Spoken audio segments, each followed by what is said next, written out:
Sa desisyon ng Supreme Court, hindi rin malayo magkaroon ng martial law. Pagkasibong-buong magkakaroon ng martial law ulit. At yan ay pagsisihan ng taong bayan. Pag-isipan ninyong mabuti dahil ang pagsisisi laging nasa uli. Mark my word. Kung gusto nyo... Kami nga nagsisi na eh. Ikaw ba di ka pa nagsisisi? Ha? Sumama ka sa line-up ng bangag na yan? Walang yatong si Manny Pacquiao. Kayo ho ha, kayo ho mga kababayan. Ha? Etong mama na to, gusto nyo pa ho bang magkaroon ng ganyang klaseng senador?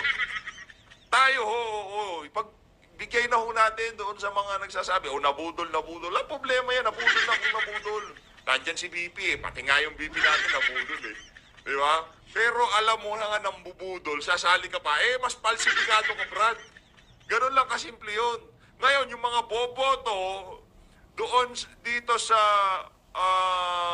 kandidato ng pagkasenador, nakagaya ni Manny Pacquiao na binabanatan si Marcos Jr. Ngayon, ini-endorse siya. Pagka kayo, binoto nyo to at binoto ito ng inyong mga kamag-anak at hindi yang si Pastor Kibuloy at hindi yang si Kong Marcoleta at Atty. Vic Rodriguez. Meron po tayong problema dyan. Yang mga yan, medyo kontrabudol yan, ika nga eh. Kumbaga, medyo allergic na yan sila sa mga pambubudol. Kung magkaroon tayo ng martial law ulit, then iboto nyo siya. Yun lang ang ay malaki ang posibilidad na magkaroon tayo ng martial law. Maniwala ka sa akin. Siguro naman, ang taong bayan mautak. Kasi pag ibinuto mo pa yung hindi nagbabayad ng tax, hindi ko na alam talaga kung saan ang gagaling yung talino natin.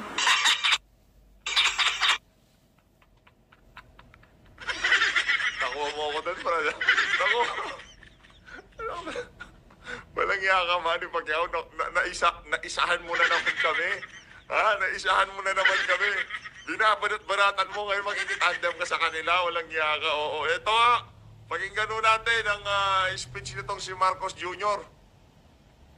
Eto papakilala ho nitong isa pang bangag ang kanyang ama na si Marcos Jr. Anong ginagawa niya dyan? Napakasinungaling mo naman, madam. Akala ko bang sinasabi mo dun sa mga vlog, gigit na ka, wala kang sasalihan, independent ka. Yan ang sinasabi natin. Ngayon, naniniwala na ho kayo. Yan ho ang isa sa talagang, kumbaga, nasa shadow ho yan ng kabululan. Hindi ho siya nagpapakita. Nasa shadow lang ho siya nitong si Marcos Jr. Nakatago siya doon. Sa likod ni Romualdez, ni Marcos Jr., si Lisa Araneta Marcos, merong nagkukubling mastermind ng pambubudol.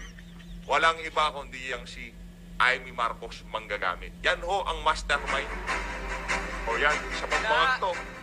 Naimbag, nalabi tayo amin na po. Wag naman nung magalit yung mga kasama nating mga Ilocano dito, ha. Pag naririnig kong nag-i-Ilocano to, nabubuisit po tayo. Masarap po sa tenga yung salitang Ilocano. Marami ho tayong kaibigang Ilocano. Bayaw ho natin Ilocano. Pero pagka naririnig ko to, nakukornean ako, masarap batukan eh, no? Gagayen, kakapsa. Gagayen. Agtakder tayo para ti ay ayaten. Pangulo Ferdinand Romualdez Marcos Jr. Daming pinamigay na ayuda dyan, no? Para doon sa mga taga kung saan man